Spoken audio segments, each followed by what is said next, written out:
The following movie is rated R.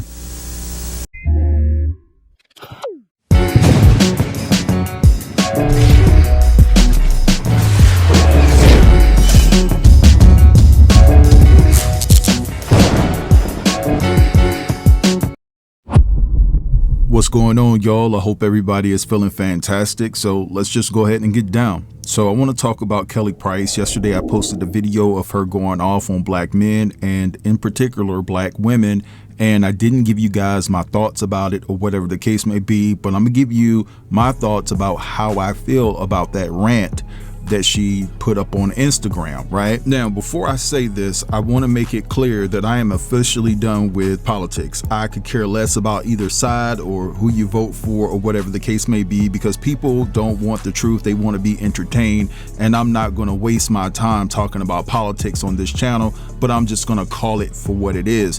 When Kelly Price was giving her rant or whatever the case may be, it was giving right-wing propaganda. It really was, calling black women DEI hires and things like that, really putting black women down that have worked hard for their education. And I think that Kelly was wrong there, because if you didn't have that voice, where would you be in life right now?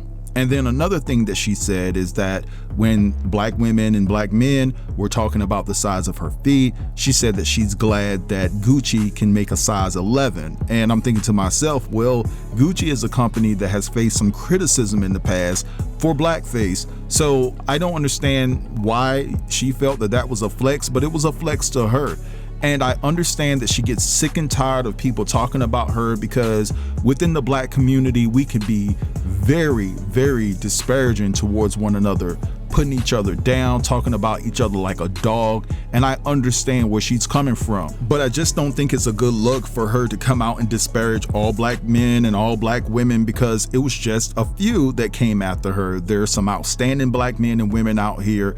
I know, because I have them as friends, I have them as family members. But I will say this though, if it wasn't for the women and the representation that I had within my family when it comes down to my mother, grandmother, and sister and aunts and things like that, and so forth and so on, I don't know how I would feel about black women. I have been terrorized by black women. They've been so nasty, disrespectful, and they have just flat out lied on me. But I'm smart enough to know that it's not all black women, and I would never turn my back on black women just because a select few decided to be just antagonizing towards me throughout my life. I would never do that, right? I'm a grown man here, and that goes for the brothers too. I've had some disrespectful, conniving, cutthroat brothers that I thought were my friends, but the difference is I can handle them with these hands or wherever they want to take it. With a woman, you have to sometimes bite the bullet and just kind of move on, because I'm not going to put my hands on a female or whatever, or stand toe to toe and call her out of her name. I will put her in her place when need be, but that's about it, because that's how your boy was raised. I was raised to defend and protect women, and that's never going to change. And I don't pander for a paycheck. I really protect women, black women, for free. That's just how I roll, right? That's how I'm wired. But listen, I guess Kelly felt that she needed to get some things off of her chest. And listen, when you get attacked with that amount of vitriol on a day-to-day basis, how can you tell somebody how to respond to it? But I will say that Kelly was being anti-black with some of the things that she was saying during her rant. I'm just keeping it all the way 100, but we have to realize, like, when we treat people within our community very disrespectfully, very disparaging, conniving, wicked, and just have a high level of vitriol towards one another, that is what caused members of our community to be anti-black. And then we're looking at them and calling them COONSs, but don't understand that it was people within our community that contributed to that mindset, or them changing their mindset about their own culture, their own people. And they don't want anything to do with a bunch of ninjas, right? So we have to take accountability for that. Not all of us are disrespectful to one another and constantly put each other down. But there are a certain amount of us that come online, and your only mission is to come online to troll for kikis and laughs, and you're not thinking about the person's mental state whatsoever. You know what I'm saying? Everybody is not strong enough to let those vile comments just roll off of their back. There are certain people that really take things to heart, and they could potentially think about deleting themselves. But no one wants to talk about that and things of that nature. So Kelly, she went a little bit too far in my estimation. I wouldn't have went the anti-black route or saying things that really highlight certain talking points from a different demographic of individuals that think a certain way, but she did. But just like I said, that mindset and that adaptation is for the weak. I would never adapt to being anti-black towards my own people because a few of them called me out my name, joked about how I look, said some things like that, because it's just a few of them. It's not all. And I think that's what Kelly is missing here. But anyway, let's move along. And I want to talk about the PJ Washington and Brittany Renner situation. So PJ Washington just got married to Alyssa Chanel and things of that nature, and they seem to be happy, but PJ was picking up his son, and Brittany Renner and I believe her mother, I think that was her that was on hand, they basically were already videotaping as soon as PJ came to the house to get their son. His son was crying, and so I guess they wanted to document the fact that the son seems as though that he doesn't want to go with PJ when PJ comes to pick him up. And so they got into a verbal spat. And what I want to do right now is play you guys that altercation, and then I'm going to follow it up with a couple of videos of people talking about this, and then I'll be back to give you my 2 cents. No, it's not. No, it's not. It ain't because anybody babysitting. You gonna give him his bag and stuff? That's terrible. 3 weeks in a row.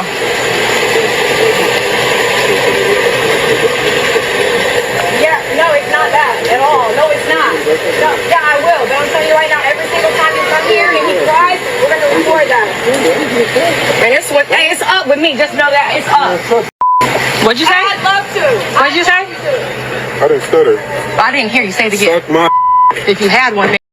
You looking at it? ass out my way. Get your out my driveway. Pay for shit. You don't pay for sir. $170,000 to your but $11,000 in your son. 11,000 big number. Get out the car. Get out the car. Get out the car. Come on. Funniest thing about the whole Brittany Renner situation where she's beefing with her baby daddy is that I would be willing to bet that throughout the course of her career, if you can call it that, there was probably a many men who were spending money on her that they could have been spending on their children, and that sort of behavior was never an issue with her until she found herself the baby mama. Now all of a sudden everybody needs to have their priorities in check. Now all of a sudden there's an issue with men spending money on her. Like, girl, please. You're sitting out here screaming at the top of your lungs that he spent $170,000 on his. There's only $11,000 in y'all's son's bank account. Meanwhile, that is his wife that he's married to and has multiple children with, and the son who's only got $11,000 is 4. Not to mention the fact that word on the curb is he also allegedly pays $2,500 a month in child support. So $11,000 in a bank account, $2,500 a month in child support, and that's still not enough for a 4-year-old? Like, no, sis. I think what you meant to say was that it's not enough for you, because you cannot convince me you're not dipping into those funds. And then you're sitting out here trying to make this big spectacle about your son crying and trying to make it seem like your son's only crying because he has to go with his father, but then you also simultaneously made 0 attempts to soothe your son. And to be completely honest, I'm not making no accusations, this is just my opinion, but it kind of looked to me like Brittany and her mama were in that house riling that baby up before he even got there. Because believe it or not, babies and kids can tell when they're in like a tense, high stress situation. And so if you and your mama were already in the house getting hype and talking you knew he was over there, I wouldn't be surprised if the baby started to cry. And a mother or a father or just a loved one in general who was genuinely concerned about the child being overwhelmed and worked up would have attempted to soothe said child. But you see, in my opinion, it didn't seem as though there was a genuine concern for the child being upset. There seemed to be a genuine concern in getting a video that you could post online to demonize this man, because what you're really upset about is the fact that he's providing his wife with the lifestyle that you thought you were going to get by having his baby. Because truthfully, it came across as though when you were convinced that you would find another way to secure the bag and secure the lifestyle by laying up under Kevin Gates cosplaying a conservative woman, you didn't seem to have an issue with the arrangement. But now that that situation's fell through, now all of a sudden you need to be online beefing with your baby daddy because he doesn't do enough and he doesn't provide enough money. It genuinely reminds me of that light-skinned girl, I can't even think of her name right now, but the baby's baby mama, the one that he put out on live, the one who made the whole song about how he liked her better because she was light-skinned and so on and so forth. Yeah, that's how she was bigger than the program, and it is a hard pill to swallow when you realize that you were not.